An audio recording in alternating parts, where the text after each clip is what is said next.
monsieur. Ah, que je suis fâché de tous les coups qu'ils vous ont donnés. Cela n'est rien. Un philosophe sait recevoir comme il faut les choses. Et je vais composer contre eux une satire du style de Julénal qui les déchira de la belle façon. Laissons cela. Que voulez-vous apprendre? Oh, tout ce que je pourrais, car j'ai toutes les envies du monde d'être savant. Et j'enrage que mon père et ma mère ne m'aient point fait bien étudier dans toutes les sciences quand j'étais jeune. Ce sentiment est raisonnable. Nam sine doctrina vitae quasi mortis imago. Vous entendez cela et vous savez le latin sans doute. Oui. Mais faites comme si je ne le savais pas. Expliquez-moi ce que cela veut dire. Cela veut dire que sans la science, la vie est presque une image de la mort. Oh, cela t'a raison. N'avez-vous point quelques principes, quelques commencements des sciences? Ah oui, je sais lire et écrire. Par où vous plaît-il que nous commencions? Voulez-vous apprendre la logique? Qu'est-ce que c'est, cette logique? C'est elle qui enseigne les 3 opérations de l'esprit. Ah, quelles sont-elles, ces 3 opérations de l'esprit? La première, la seconde et la troisième. La première est de bien concevoir par le moyen des universaux. La seconde, de bien juger par le moyen des catégories. Et la troisième, de bien tirer une conséquence grâce au moyen des figures. Barbara, Célarinthe, Dari, Ferriot, Baralipton, etc. Ah, et il y a trop de mots rébarbatifs dans tout cela. Non, non, non, cette logique-là ne me convient point. Non, apprenons quelque chose qui soit plus joli. Voulez-vous apprendre la morale? La morale? Oui. Qu'est-ce qu'elle dit, cette morale? Elle traite de la félicité et enseigne aux hommes à modérer leurs passions. Ah et... non, non, non, non, laissons cela. Je suis pigneux comme tous les diables et il n'y a pas de morale qui tienne. Je vais pouvoir me mettre en colère tout mon sou quand il m'en prend l'envie. Est-ce la physique que vous voulez apprendre? Et qu'est-ce qu'elle chante, cette physique?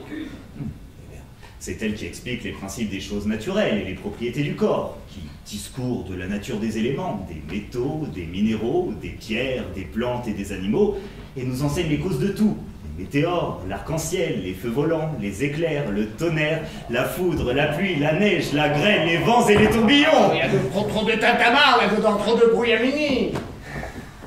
Que voulez-vous donc que je vous apprenne? Apprenez-moi l'orthographe. Très volontiers. Puis après, vous apprendrez l'almanach, pour savoir quand il y a de la lune et quand il y en a point. Soit. Pour bien suivre votre pensée et traiter cette matière en philosophe, il faut commencer selon l'ordre des choses par une exacte connaissance de la nature des lettres et de la différente manière de les prononcer toutes. Et là-dessus, j'ai à vous dire que les lettres sont divisées en voyelles, ainsi dites voyelles parce qu'elles expriment les voix, et en consonnes, ainsi appelées consonnes parce qu'elles sonnent avec les voyelles et ne font que marquer les diverses articulations des voix. Il y a 5 voyelles ou voix. A, E, I, O, U. J'entends tout cela. Bien. La voix A se forme en ouvrant fort la bouche. A. Ah! Oui. La voix E se forme en rapprochant la mâchoire d'en bas de celle d'en haut. A, E. Ah! Et oh, ma foi, oui. Oh, que cela est beau. Que cela est beau. La voix I se forme en rapprochant encore davantage les mâchoires l'une de l'autre et écartant les 2 coins de la bouche vers les oreilles. A, E, I. Ah! Et hi. Cela est vrai. Vive la science. La voix O se forme en rouvrant les mâchoires et rapprochant les lèvres par les 2 coins, le haut et le bas. Oh! Oh! Oh! Il n'y a rien de plus véritable. A, E, I, O, I, O. Oh, ça c'est admirable. I, O, I, O. L'ouverture de la bouche fait justement comme un petit rond, qui représente un O. Ah, mais vous avez raison.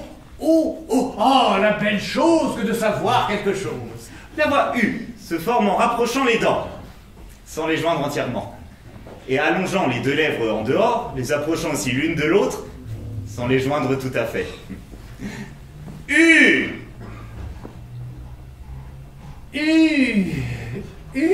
Oh, il n'y a rien de plus juste. Vos 2 lèvres s'allongent comme si vous faisiez l'amour, d'où vient que si vous la voulez faire à quelqu'un et vous moquez de lui, vous ne sauriez que lui dire Oh, que l'ai-je étudié plus tôt pour savoir tout cela. Demain, nous verrons les autres lettres qui sont les consonnes. Et est-ce qu'il y aura des choses aussi curieuses qu'à celle-ci? Sans doute. La consonne D, par exemple, se prononce en donnant du bout de la langue au-dessus des dents d'en haut. Da! Da! Oh, la belle chose, la belle chose! Lève, en appuyant les dents d'en haut sur la lèvre de dessous. Fa! Fa! Fa! Vous avez raison. Ah, mon père et ma mère, que je vous veux de mal. L'air, portant le bout de la langue jusqu'au haut du palais, de sorte qu'étant frôlé par l'air qui sort avec force, elle lui cède et revient toujours au même endroit, faisant une manière de tremblement. Ra!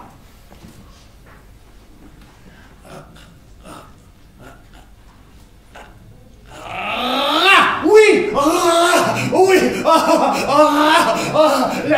L'habile homme que vous êtes! Que j'ai perdu de temps! Je vous expliquerai à vous toutes ces curiosités. Je vous en prie! D'ailleurs!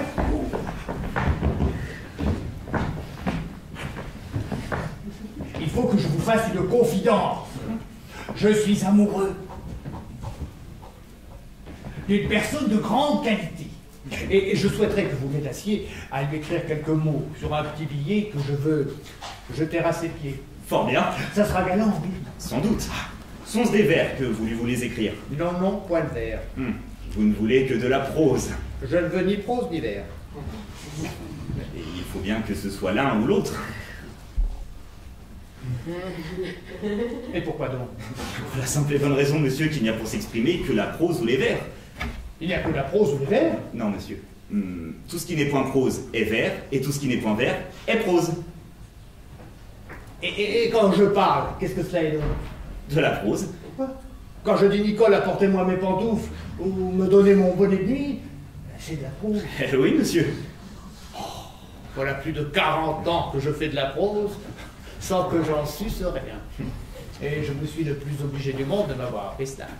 Bon, alors, je voudrais donc que vous me mettiez sur ce billet « Belle marquise, vos beaux yeux me font mourir d'amour ». Mais je souhaiterais que cela fût mis d'une manière galante, que cela fût tourné gentiment. Maître, que les feux de ses yeux réduisent votre cœur en cendres, que vous souffrez pour elle nuit et jour, les violences d'un amour... Non, non, non, je ne veux rien de tout cela, je ne veux que ces mots. « Belle marquise, vos beaux yeux me font mourir d'amour ». Il faut bien étendre un peu la chose. Non, vous dites, je ne veux que ces mots-là sur mon billet. Mais bien arrangés, comme il faut, mis à la mode. Alors, je vous prie de me dire un peu pour voir les différentes façons dont on les peut mettre. On les peut mettre premièrement comme vous avez dit. Belle marquise, vos beaux yeux me font mourir d'amour. Ou bien, d'amour mourir me font, belle marquise, vos beaux yeux. Ou bien, vos beaux yeux, belle marquise d'amour, me font mourir. Ou bien, mourir, belle marquise d'amour, vos beaux yeux me font. Ou bien, me font, vos beaux yeux, mourir, belle marquise d'amour. Oui, oui, oui, mais de toutes ces façons-là, laquelle est la meilleure? C'est ce que vous avez dit. Belle marquise, vos beaux yeux me font mourir d'amour. Cependant, je n'ai point étudié, et j'ai fait ça tout du premier coup. Je vous remercie du fond du cœur, et je vous attends demain de très bonne heure au chant du coq. Je n'y manquerai pas.